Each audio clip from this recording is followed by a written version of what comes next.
Your failure to appear on a repeated basis is a constant kick in the ding ding to us, and I'm not going to take it. Mr. Maple, you're charged with 2 cases. You're charged with driving while intoxicated. You're also charged with unlawful carrying of a weapon.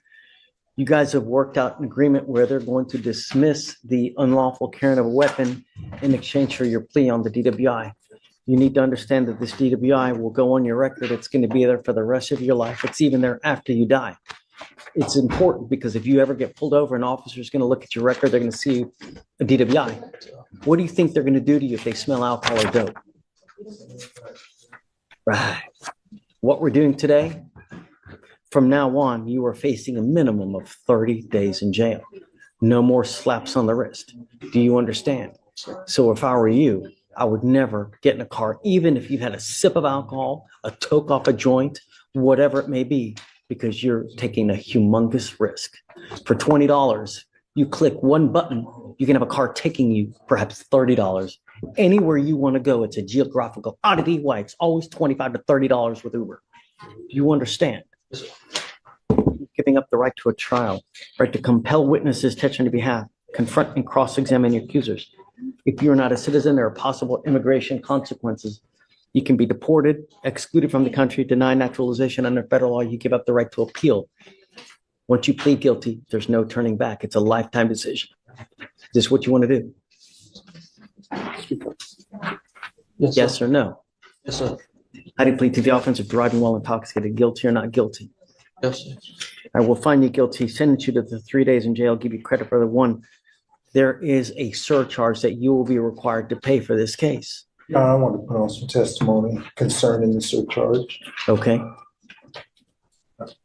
Mr. Maple, where are you currently employed? With my uncle. Working with him. What do you do? Look at houses, remodel them, and fix up houses. How much do you generally make a month? 1,500. Okay. Yeah, but I take it you have to pay for somewhere to live, correct? Yeah. You have to pay for a vehicle, insurance, cell phone, food. Yes. When your monthly bills and expenses are paid, does it pretty much equal what you make, the $1,500 you make each month? Can you speak up? Yes. And would you be unable to pay a $3,000 surcharge based on your financial situation? No. Pass witness.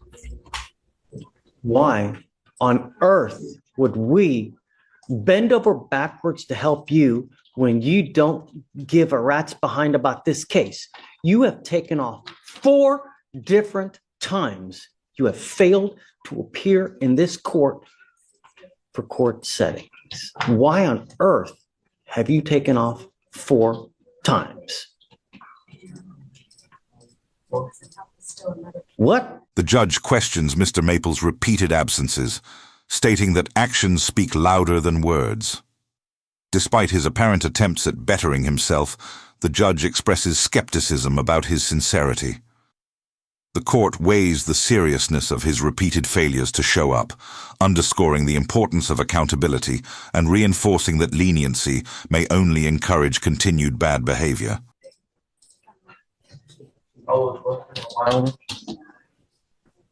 So you just don't care about us and work is more important than court, huh? Actions speak louder than words, Mr. Maple, but you have taken off 4 different times. You are lucky that you are not in jail right now as it is. So why on earth would we help you when you don't even want to help yourself? Why? Just trying to better myself. I should have listened to my gut and come here. How much do you really make a month, Mr. Maple? 1,500 a month. Who do you live with? My dad. Who are you here with now? Just the lawyer. I don't know. You know, it's Young kid, nope. Working, not a troublemaker. Just here's my problem, Mr. Maple. My problem is that you've taken off on us over and over and over and over. Today, you're walking out of here and nothing is happening to you. My experience is that when we are too easy on people, they don't get the message and they act like a bonehead out there in the free world. And then they end up either picking up a new DWI or doing something else that's even worse. How do I know that you've learned anything about this? Because like I said, with how bad you've acted with us over the course of the last 7 months, you're skating out of here with a proverbial slap on the wrist. How do I know that you have learned anything, Mr. Maple? Because I got my baby brother looking over me, and I gotta do better. Here's what we're going to do. I will. The judge finally offers some leniency, waiving the $3,000 surcharge in exchange for court costs. However, a stern condition is added. If Mr. Maple fails to pay, he will serve time in jail. The judge warns that future offenses will lead to even harsher penalties, stressing that drinking and driving carry severe financial consequences. The focus shifts to Mr. Maple's future actions and the court's commitment to holding him accountable. Take off the $3,000 surcharge, but you will be required to pay the court costs in this case, for which are around $500. And I'm going to tell you now, if you don't pay it, every $100 you owe, you will sit in jail for 1 day. So you will be required to pay for something. And if you don't pay it, your butt will sit in jail for almost a week. Do you understand? Yes, sir. And I'm going to tell you now, the next time you come back, if you come back with the DWI, it's around $6,000 in surcharges, not to mention court costs. So you can look forward to around $7,000 in fines and fees. If you want to drink, if you want to get loaded, if you want to smoke, find another way. Do you understand? Because if you come back, it will be HE double hockey sticks to pay. Do you understand? Yes, sir. I'm suspending your license for 180 days. You are not allowed to drive at all. If you drive, that in and of itself is a Class B misdemeanor, just like a DWI, a driving on a suspended license case. Heed this warning. There won't be another one. Do you understand? All right. Your Honor, any previous suspension from this incident, would it run concurrent? Really? Really? No. No. There has to be some kind of consequence, man. Really? Taking off 4 times? I'm taking off 3,000 now, and he wants me to. I love you. Go. Thank you, please. It's It's a really old case. yes, I've told him it's time to put this baby to bed. yes. Is there an offer in this case? No, I How come after 1,258 days, there is no offer? was hoping we can get a gun safety class and dismiss. It appears that was Come up, probably, Mr. Adams. the delay is probably due to the missing dash cam that's still outstanding that we do not have. I don't care. Yes, Judge. Get on it now. Yes, Judge. Well, Why on earth would we allow you to do this class where you get to dismiss this case when it's 1,258 days and you've repeatedly taken off? It's a rhetorical question. You don't have to answer it. But I'm telling you now, I'm giving you 2 weeks to decide what to do with this case. The next time you come here, you will either accept a plea bargain agreement or I'm setting your case for trial. Do you understand? Not only that, I'm putting an ankle monitor on your ankle now so I know where you are at all times. Do you understand, Mr. Adams? And the next time you take off, I'm going to make your bond so high you're going to have teeth falling out. Do you understand? Judge, if I may, my client, shortly after this arrest, he lost his mother and I believe the mother of one of his children. No, my sister. He fell on hard times. He was already, not well employed. And he's been through some rough times in his life in the past few years. He recently got a job working at a Chinese restaurant, and he has 3 children that he helps take care of. I'm not exactly sure when his last failure to appear was. It might have only been one, but he hasn't been in trouble since this arrest, I think in 2021, right? So I asked the court to withhold from, giving him an ankle monitor. The state's also missing evidence here. If we can come back and Last time we saw him was 3 years ago, Corey. So, I have sympathy in the fact that everybody has hard times, but your failure to appear on a repeated basis is a constant kick in the ding ding to us, and I'm not going to take it. And I'm going to tell you now, I don't know why your bond is not at 10,003, because that is what it really should be. Your bond is at 1,002, and it's way off of what it normally would be. Because I'm telling you, your bond should be 10,003, because that's what they're normally set with a person who has absconded as many times as you do now. You're lucky that you're not in custody as it is now. Do you understand? But at 1,258 days, I don't trust you. And so the only way I know that I'm going to keep tabs on you is with an ankle monitor. And like I said, the next time you take off, and it doesn't matter what the excuse is, the bond is going to go astronomical. Do you understand, Corey? I'm sorry, but if it were maybe 500, maybe 300, I would relent on not putting a monitor. But at 4 years or however long this case is, hell no. I think that reflects his law-abidingness, right? That he hasn't been in trouble, had any interactions with the police. How do I know that? Well, yes. I don't know. He hasn't been. He would have been in an orange jumpsuit, I guess. If he Not had to. necessarily. I mean, we don't know how he's been out of county, out of state. Look, you're walking out of here now. You're getting 2 weeks to decide what to do. You're not going into custody now. So you're still walking out of here, but I'm putting a monitor on you. And I'm telling you something else, that I should make you pay for it, where it would cost you around $400 to $500 a month, but I'm going to eat it. So there's no excuse. Do you understand, Ms. Adams? But you got to understand that in court, we hold people accountable. You may be able to live your life like this outside of the free world, but not in court. We will hold you accountable. And the next time, get ready. Take a seat. Take court. Of course. Judge, Hey, expedite it, whatever you need to do to get that body cam. Okay, a week or two. 2 weeks. 2 weeks, yeah.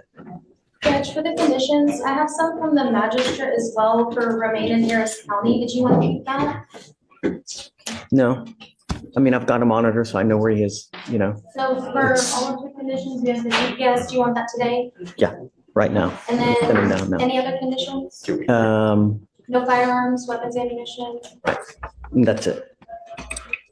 drugs and alcohol? No, it's fine. Okay, all right, Corey. Thank you. I almost made the joke. When we were here last time, he ordered her to have the interlock installed on her vehicle. She is not driving the vehicle. It's not drivable. We just need to switch her to a portable Oh, no. and a no drive. She has nothing. And it doesn't matter. We ordered you to have an interlock in a car. You haven't done anything, and you're without any kind of devices whatsoever, right? That was totaled, and it's at my house right now. But I don't have I'm in a rental car that I'm not driving, so I don't have a car to put it in.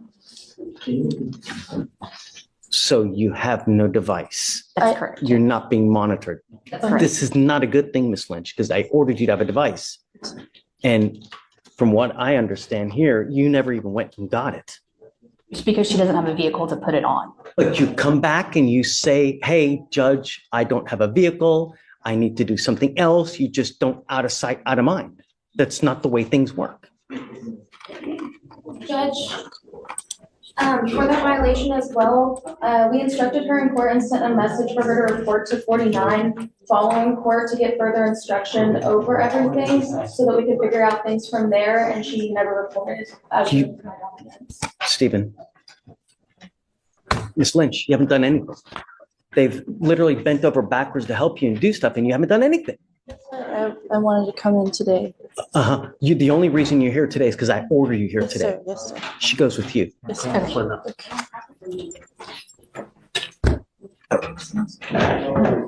Emailed, texted, call, nothing, you know? I understand.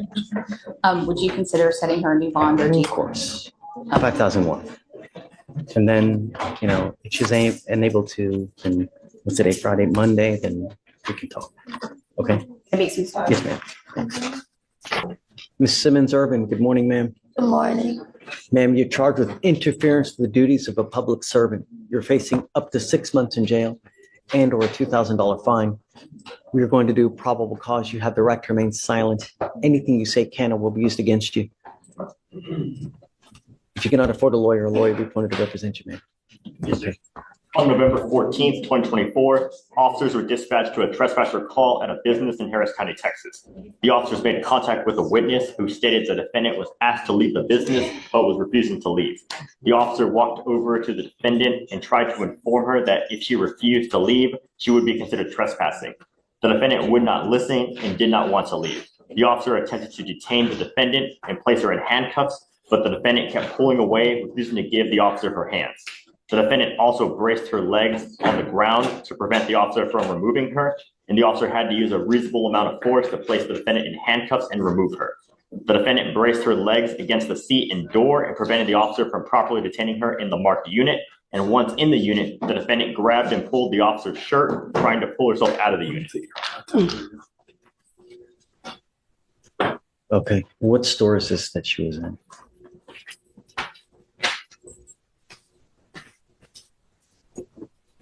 I have the address. I'll look to see if they have a store name listed. Your Honor, ma'am, if I may speak. Now's not the time. I mean, I've got a bunch of DAs here. Anything that you say, they're going to use it against you to prove guilt. You'll get the opportunity, I promise. Just now's not that time. How old are you, ma'am? I'm 30 years old. Okay. What do you do for a living? I don't have a job. I'm disabled. What's the nature of your disability? I got cardiac web, a hematoma, deteriorating spine, hole in my heart, pulled ligaments, bilateral kidneys, asthma, cancer. How do you support yourself? Currently at this moment, I'm supposed to be receiving, I got my Social Security claim number, but they refused to give me my award letter. And also, I was currently supposed to be residing at Vermilion Apartments, and my contract, I guess, was switched. I want to know about the case. I just want to know how do you eat? How do you get money? I don't. I need you to fill out an application for me, and then I'll take a look to see if you qualify. As a condition of your bond, don't go back to this place. It appears to be a housing facility. Okay. Do not go back to this place, ma'am. So I can't go back to Houston Housing Authority.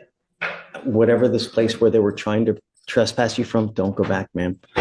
I'll provide you a lawyer today and we'll talk about how we go forward, but I don't want it to be more bad blood and I don't want you to go back to jail. If you go back, they don't want you there. That's police brutality. There's got to be some other reasonable way that we can work things out, and we'll try. But you got to give it time, let things cool down. If you go right back after this issue now, you're begging for trouble. Well, my contract is supposed to be terminated on 11/30, meaning I still have an active contract. So what am I supposed to be doing about that in regards to that? I mean, I have my paperwork to prove it. I can't give you legal advice, but we'll have you talk to a lawyer and figure out how we go forward. Okay. For the time being, don't go back though. Okay. Please. Because it's only begging for bad blood. Okay. Yeah. So I need you to fill out an application for me. I'll have you sign a receipt of Victoria, and then we'll just have you take a seat while we find your lawyer. Okay. Please. Flores. Invoke my constitutional and amendment rights as well as my civil and civil rights. Computer remains silent. Yes, sir. No, sir. Okay. Is there a problem? I honestly feel threatened by this courtroom. And this is not the circus. This is not a playroom. This is a court. I'm And very coherent and competent. no one says you were incompetent, but you have bond conditions that you're supposed to live up to. And we've given you so much as we've also given you a lawyer, and you're supposed to treat everyone here with respect. And when you don't, there's serious consequences. Is there a thing for self-representation? I know that is a third option as well. Of course you can represent yourself. You can do open heart surgery on yourself too. Well, I ask for fair representation in a speedy trial. No one here does anything to hurt anyone. The only thing that we're concerned about here is public safety and that everybody gets treated fairly and with respect. That I fear for includes, my life and safety against Harris County. I don't know what to tell you about there, but you need to take that with whoever you feel threatened by. But Harris County. here, we need to protect everybody in Harris County. Me and my children. We've given you a lawyer. I want The conversation turns to a new case involving Ms. Simmons Irvin. The judge expresses frustration with her failure to comply with bond conditions, including a lack of respect for the court's instructions. Despite her claims of hardship, the judge stresses that she must adhere to the rules and take responsibility. The interaction underscores the tension between personal difficulties and legal obligations, with the judge urging respect for the court and its authority. you to treat him with respect. And I want you to treat our clerks with respect, our bailiffs, and us. I'm not asking for much. The only condition I put on you now is to not go back to the location where you were allegedly trespassed from. They don't want you there. So that's why I'm telling you now, don't go back. That's the only condition that we have. In regards to my housing, which is my documentation right here, that should be submitted into my file. My stuff is supposed to be terminated on the 30th of this month, which I had probable cause to actually go and speak with Gary Baxter in regards to my housing contract. I also emailed informal hearing before November the 1st and haven't got a response back. So I had every reason to be at Houston Housing Authority. You may have had a right to be there, but at some point, they're well within their right to say, look, we don't want you here anymore. You are creating a disturbance, so we would like you to leave. Can y'all subpoena the cameras? You can do whatever you want. You're going from here to here to here to here to here. Listen to what I'm saying and focus on this in the now. Don't start thinking of something in the future or something because you're not listening to what's happening now. You may have had a right to be there, but at some point you lost that because of the way you may have treated everyone and they didn't want you there anymore. I'd like to file a hate crime against Harris County, the city of Houston. Okay. You hear what I just said? What did I just say? Oh, I can't go back to 2640 Fountain View Drive in regards to it being my property, but have an actual. I believe so. It's the Houston Housing. Yeah, the Houston Housing Authority have an actual reasons to be there. That's not to say you may send them an email. You could send them a fax. I don't know if that would include calling. As far as trespassing is concerned, I can look into it, Judge. I'm not sure. Yeah, I was wrongfully they can evicted. have an issue if she calls over there. That I don't know. The Wrongfully notice here terminated. that is kind of the subject of this incident does give her multiple options: email, mail, fax, phone, and she did send those emails. She was, I don't know now with them telling her they don't want her back. How does that play into? They haven't asked for a no contact order, and there's no specific person. I would say Exactly. because she No response back from my she still emails. has not been. She lives in she has housing assistance through the Houston Housing Authority, Judge, and it says her assistance will be terminated on the 30th. So I mean, this is where she lives.